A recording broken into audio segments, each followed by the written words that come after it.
Hi, this is Coach MK of the Fitness Protection Program, and we're going to talk about the workouts that you're going to find in the 10-week marathon ramp known as Tenacious as Fuck. Tenacious as Fuck was designed for folks who have no good reason to think that they will be faster than 6 hours in the marathon that they've elected to run 10 weeks from now. What does that mean? That means if your easy effort pace is 13 minutes and 45 seconds per mile or slower, this is where you belong. Not because you're fat, not because you're ugly, not because you're slow.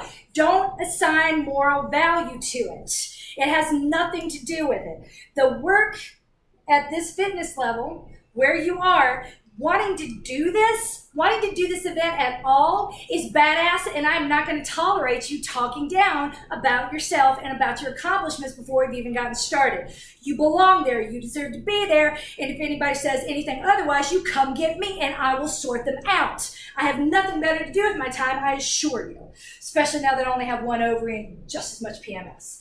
The workouts that you're going to see are geared towards giving you the skill set required to do well in the marathon. In this group, you're going to find a wide variety of folks, many of whom are running their first marathon, and I want to make sure, or their first marathon in a very long time, and I want to make sure that they have all the skills required to execute the race, because they're going to be doing this for the first time, y'all. They don't know all the stuff that you know. Be patient with them. When it comes to everybody else, because new is no less than slow. Right? It's not all about pace, and it's not all about experience. And like we just make shit up, assign data points to it, and treat it like the Sorting Hat in Harry fucking Potter, and I hate that shit. But I digress. When it comes to Spike, you see this workout, this is not going to look like a workout that you see on very many marathon training plans. And again, it's not because you're less than, it's because this is a really good workout, and people who think they're fast and really good don't have the patience for these aerobic, maximizing aerobic function workouts. Plus, when you got people on the steady plans, steady as fuck, those super duper hard workouts, most of those folks have already maximized their cardiovascular function. And so this is not a workout that they really are going to benefit from, but that doesn't mean you won't.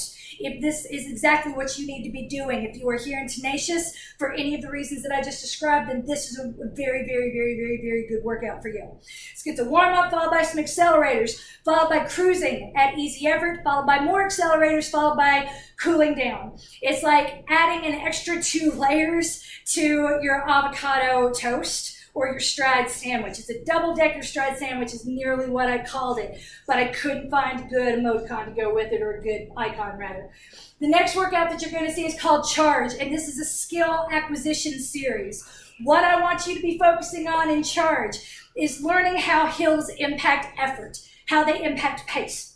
I don't care how good or how experienced those skinny little bitches in your run club are. They all do the same thing when they get to a hill, and I don't want my people doing that thing.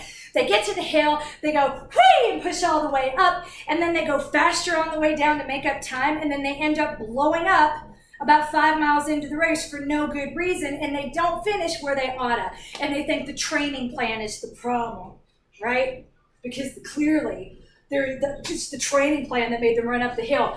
I want to make you smart as well as tenacious, because your ability to do one thing continuously for 6 hours or longer is going to come down to good strategy. Don't hesitate to walk up the hills. You slow down whenever you need to.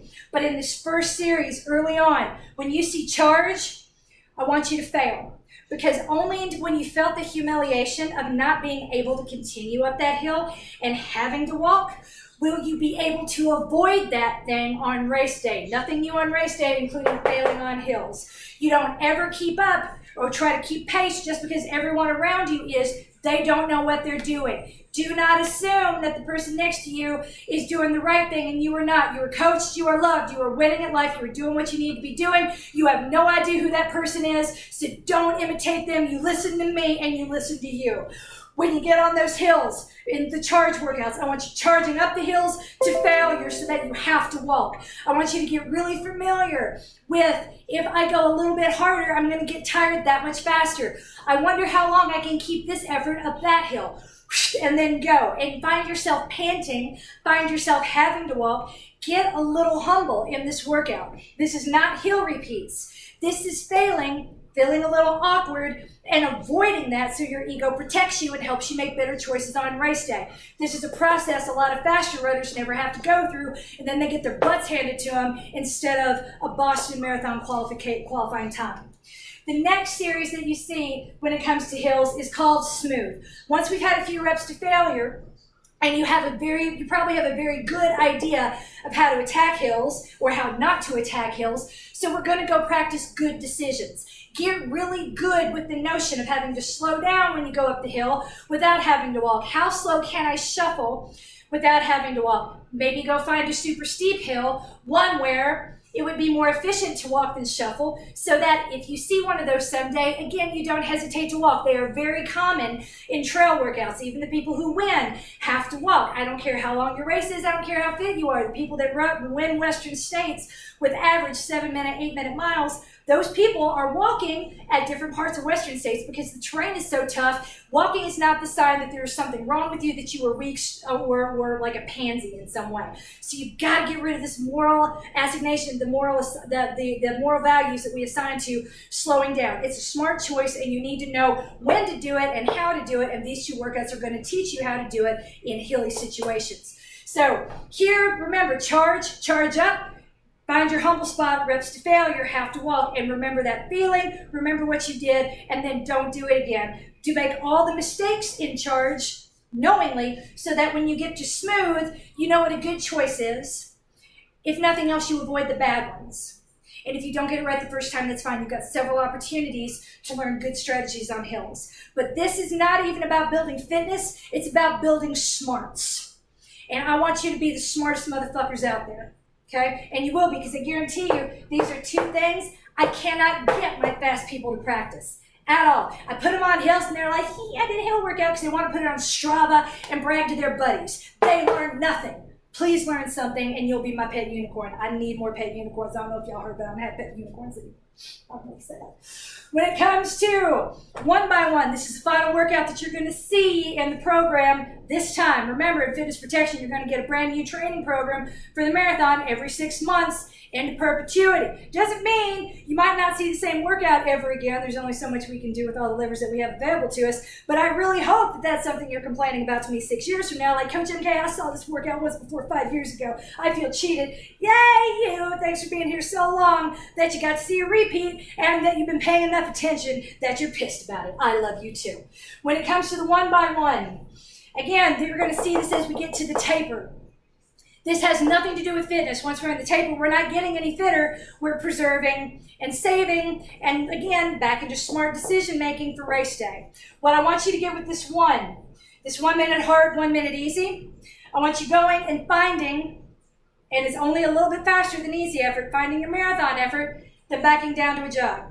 Finding marathon effort again, back down to a jog. This is a fun workout. This is a favored workout by pretty much everyone at the moment. Somehow it came back into vogue. It was real popular with that chain smoker up in Boulder. I can't remember his name. It'll come to me. The guy that bragged about being in the Royal Air Force in Hershey bars when he won the London Marathon. Doesn't really matter. So with that, the one by one, and you'll see in Bruce Rothstein in Northern Arizona Elite, this is a staple of their workout. They will do the one by one for up to 10 miles out of 20 miles in a long run situation. But remember, what they do and what we do are very, very different. But once in a while, it's fun to go out there and just pretend that I'm Steph. I mean, I do that in my brain, right? It's great. I don't act like you don't either. She's fantastic. When it comes to the one by one, I want you finding marathon effort over and over and over and over and over again. This workout isn't a hard one.